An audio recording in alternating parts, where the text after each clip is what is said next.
लोकंकु स्वावलंबी कराई एबे चर्चा रे एसराज अगरबत्ती। पश्चिम ओडिशार सोनपुर एही कंपानी एबे घरे घरे परिचित।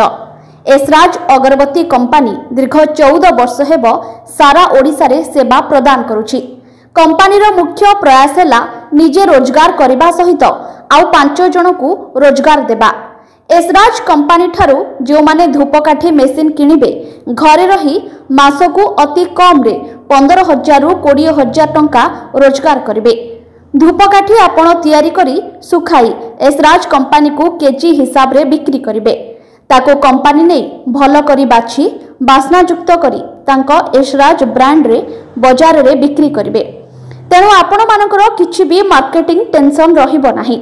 आपण एही कंपानी सहित जड़ित रहिबा पई तळे दिया जायथिबा नंबर रे जोगाजोग करंतु।